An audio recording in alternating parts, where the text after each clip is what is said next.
So I've got with me the Reno 3 Pro. This is the 5G model with the Snapdragon 765. It has a 6.5-inch AMOLED 90Hz screen. That's probably the key selling point with this phone. A very good phone in my 2 weeks now of using it. And I'll go through all my typical pros and cons. We'll take a detailed look at it. And at the end of this video, I'll let you know if I think it's worth the extra you have to pay for Oppo and other alternatives out there as well that may be worthwhile looking at. In the box, we've got a SIM tray tool, some earphones, which are Type-C earphones, the Type-C cable, a 30-watt charger, which does fully charge this phone, as you can see right here, in just under 1 hour, which is not bad. It's not the fastest I have seen, however, and they do give us a TPU case that does protect the phone well. There's a raised lip there for the camera, so it doesn't quite touch it. If you were to place it on a table, you're not going to have to worry about that lens being scratched. So on the rear of the Reno 3 Pro, we do have Gorilla Glass 5 with curved edges, and I do like the frosted finish it has on it. So it's a matte glass finish on the back, and you can see that it shifts from purple to a lighter blue color. For cameras on the rear, we have a 48 megapixel f1.7 main shooter, 13 megapixel 2x optical, 8 megapixel ultra wide, and a 2 megapixel black and white. Up the top, we've got a secondary microphone, 2 antenna lines, and it is flat, this metal frame around the phone. It does have a very premium look, excellent build quality to it as well. Our Type-C port on the bottom here doesn't seem to support video out. We've got a loudspeaker there, a microphone, and the SIM tray, which does take 2 nano SIMs. There's a gasket around it. The power button is located in the upper right side of the phone. It's easy enough to get to with my thumb to unlock it or do the face unlocking, for example. On the left, you'll find the volume up and down buttons. They are made out of metal, just like our power button, and they do not rattle. Overall, as mentioned, a very good build to this phone. So the earpiece at the top also doubles as a secondary loudspeaker. There will be a sample in this review of just how it sounds, and then you can see that hole punch cutout for the front-facing 32 megapixel camera in the exact same position as the Xiaomi Mi 10 and Mi 10 Pro I've reviewed. So we have a very nice panel with this one. It's 6.5 inches, it is an AMOLED screen and 90 Hz refresh rate, so it is very, very smooth. And I'll talk a little bit more about how smooth it is and the performance of this ROM too just after this. So when you take a look at real world images, really nice screen. So I measured the maximum brightness to be about 655 nits, which is very good. And if I go out of this and we'll take a look here at our gamma, I'll just have to tone down the brightness here a little bit. It is pretty much spot on, about 2.2 to 2.3, and ideally 2.2 is the best, and if you look at it, that is actually 2.2. So excellent display. Now the curvature of it, yes, we do have a little bit of shifting. You can see that it's slightly whiter here right on the edges because of that curve. Edge detection for accidental touches I find to be good as well with this. The Reno 3 Pro is running ColorOS, which of course is Oppo's BKK's custom skin on top of Android 10 here. And it is getting better, I'll say that. We're getting some more customization, which I'll just quickly go through, that you never really used to have in the beginning. So when you go into display right here, you'll see that we've got options. Some of them are very useful. So eye care mode, of course, this is all pretty straightforward. Dark mode there, now most manufacturers have that. The color temperature, you can adjust and tweak that. Screen mode on Vivid is the default. Gentle actually looks a lot more correct there, and that's the one I prefer. I actually put it back on Vivid because this is the second take of this video. Now they've also got font, display size, scrolling. That is all pretty typical, and this one here is the flicker-free eye care mode, which if I disable this, you probably see, look at that little bit of banding coming in. It's very hard to pick up, but I can see it. And if I turn it on, you'll notice that that disappears. So for people that are very sensitive to pulse width modulation flicker coming through on screens, that is a very handy setting there to have. So performance of it, because of the 90 Hz, very, very quick. I haven't seen any stutters, some lag, issues like that. No, it's actually very smooth, and the whole time I have been using it, I'm using full screen gestures here, of course, that you can see, and selecting and going between the various different apps there. Also good. Now the task manager can be a little bit aggressive. I've noticed that sometimes it will close things down, so this will probably, I know, I didn't have to reload that right there. And you'll notice too that the 90 Hz does aid in just everything feeling and looking just that much smoother. Now, if you didn't want the battery life loss that you get, and you lose about 20% or so, then stick it on 60 Hz if 60 Hz is not really an issue for me. To me, it's not a huge game changer, but it is, of course, nice to have. Moving on to some benchmarks, some real performance figures you can compare to other phones. So the internal storage, 128 gigabytes we have on this one. I believe it's UFS 3 spec because look at these speeds. Very good. Good random reads and writes. And if I get out of that and into our Antutu score, this is the, of course, Snapdragon 765 that I've mentioned, G. And the performance is not actually bad. It feels like a flagship chip. A lot of people have been asking me, how does it feel? Is it a fast chip? And it really does feel to me something like a Snapdragon 845 or even the 855. It's hard to notice without actually looking at synthetic benchmarks. So the wireless speeds on this particular model, very, very good. Okay, this is the maximum throughput with my router, 722 megabits per second, puts it right up there with flagship phones running flagship chipsets. This, of course, is a mid-range chip. So GPS does work well on this. Accuracy is around 3 meters, and it will get a lock very quick, like most modern phones.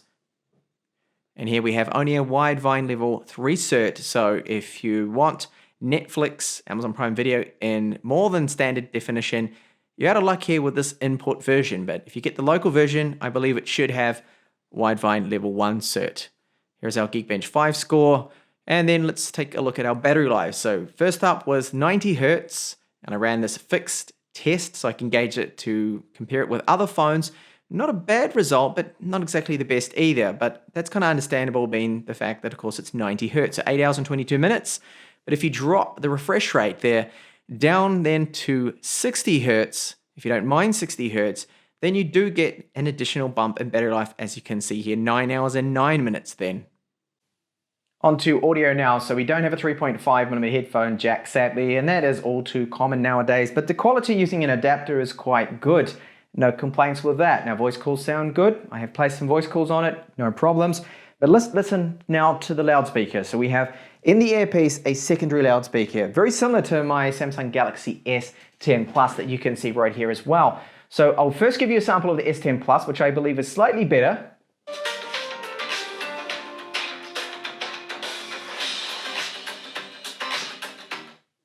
Reno 3 Pro now.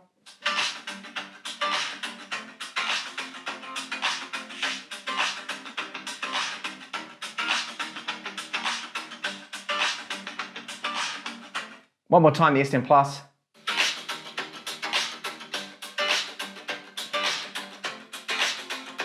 So not bad loudspeakers on it, but the S10 Plus to me is slightly better. On to gaming performance now. So this is Call of Duty on the max setting. We're giving us our frame rate of, I believe, 90. But if you set it to very high settings, it will then only allow the very high frame rate, okay? So I keep it on high and maximum possible frame rate there. And you can see it is very, very smooth. No lag that I've noticed in my time playing the game. Really good performance. So I'll just actually get out of the helicopter right now and show you, run about here, look down our sights. And you can see this is really, really smooth. I believe it's 90. It looks like it's over 60 to me. Very, very smooth here with this game. So gaming performance with the Snapdragon 765, I believe, is perfectly fine. And most people shouldn't have any issues. And just got a kill for you guys. So face unlocking, I'll demonstrate that right now. That tapping and looking at it and swiping up very quick. That's a matter of about a second or so, even under that. It is really fast. And let's have a look at the fingerprint scanner now. In screen one, of course. So place my thumb here, and there we go. It unlocks. That isn't the quickest I have seen, but it's not too bad. I'll do that one more time. Unlocked. There we go. I still don't think they are as fast, the in-screen fingerprint readers, as the old, rare, always-on capacitive ones that actually I still prefer. So it's been raining here for the last 10 days and it's been very difficult for me to get any decent footage, of course, under lockdown. So I'm limited to just my house here with the samples I can show you. So in our camera mode here, it's starting to rain a bit more heavier too, so I'm getting wet. We can go over into our photo mode where you can swap over to the lenses. But before I give you samples, I'll just quickly run through this. So we've got 2x optical with a 13 megapixel sensor and then 5x digital. HDR modes and filters and everything else is pretty obvious right there. Here is our night mode too. The shutter rate on this one is not too bad. Okay, it's daylight at the moment. It does tell you to hold still. It will actually give you a lot of recommendations on what lens you should use that will pop up. And if I go into more, we have their expert mode. Now, their expert mode is basically a pro mode, of course. ISO, shutter rate, white balance. Now, the ISO goes up to 6,400 max. And it depends on the lens, though, okay? So if I swap over to the ultra-wide, you see then they're limiting us with this 8 megapixel sensor to only 3,200. And let's take a look at now some samples from the front and rear cameras, low light as well in there, and video. So this is a 4K sample here. Vera's just doing a little scratch for us on video. Now the audio quality is, I feel, quite average. We've only got a 96 kilobit per second bit rate. I believe that they could up that to improve the quality. And overall, it does look not quite as sharp as I would like for 4K. You can also shoot, of course, in 1080p, but there's no 4K 60 option with this chipset. Vera, focus seems to be pretty good here with the 48 megapixel sensor. Good stabilization, but probably not the best I've actually seen though. Still is pretty good. So let's have a look at focusing on this cactus. See, no problems with that. Then onto the background. So the autofocus does work well, even though this doesn't have dual pixel phase detection autofocus. Not with these newer sensors.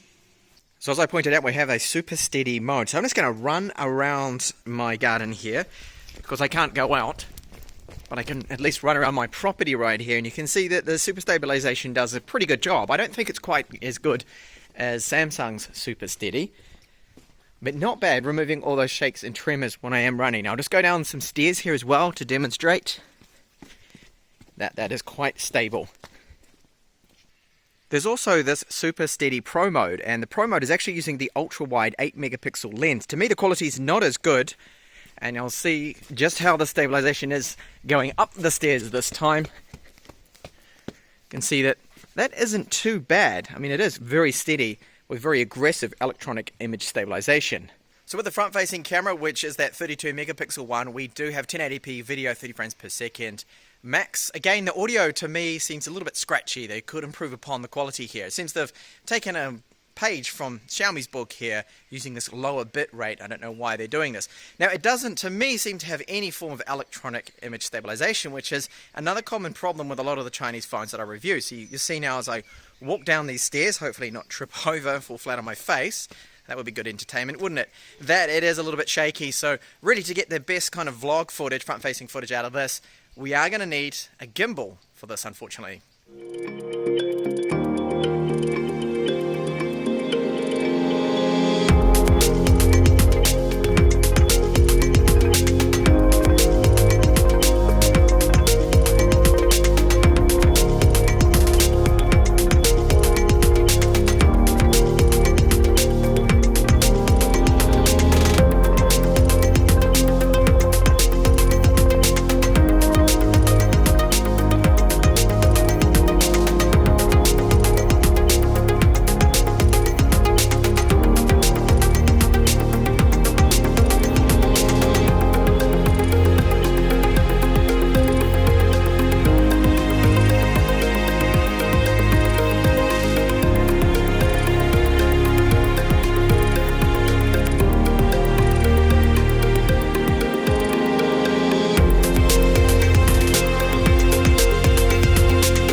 So to quickly recap here, I've got Vera who's joined me. She is my assistant when I'm here working from home, helping me out with the videos. And okay, there she goes. She said that's enough. She wanted to just be in this video. So we've got a very good build with the Reno 3 Pro. I do like it. Really nice screen, great AMOLED, 90 Hz refresh rate, and Color OS 7. All right, not a lot of people like Color OS, and I understand why, but trust me on this one, is actually getting better. We've got a lot more settings to tweak, good display setting options as I showed you, and the performance of it, very smooth, gestures work well. Okay, can take a good photo too. Video quality seems all right, but I've noticed that the audio is a little bit scratchy, The focus is good, but 4K video looks to me a little bit soft. So I hope they can improve upon that. Otherwise, low light, you can see a difference using the normal mode to the night mode. The night mode does really brighten up those photos, but there's a lot of noise in there. So again, further tweaks. But BKK, the company behind Oppo, OnePlus, all those sister companies, they are improving really with their cameras and the quality, and I can see that it's coming through. It's just that audio bitrate needs to be improved. Add electronic image stabilization to the front-facing camera would be a little bit better. And gaming performance, really good, really solid. It's good to see a lot of games are supporting the 90 Hz, so you get very smooth performance. But then I think the biggest con isn't because it doesn't have wide vine level 1 cert.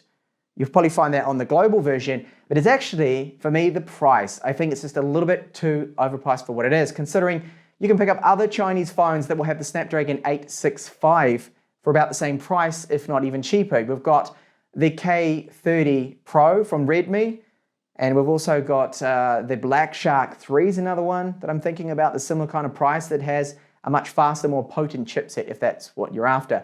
So thank you so much for watching this review. I hope you are safe and you're, of course, indoors. And I do hope to see you soon with more up-and-coming reviews. I'm going to slog on. This is a distraction for me to do these videos from home instead of just thinking about the news, and every day it's looking a bit more grim. But hey, let's not focus on that. Let's focus on the positive, and I'll see you back in the channel with the next one.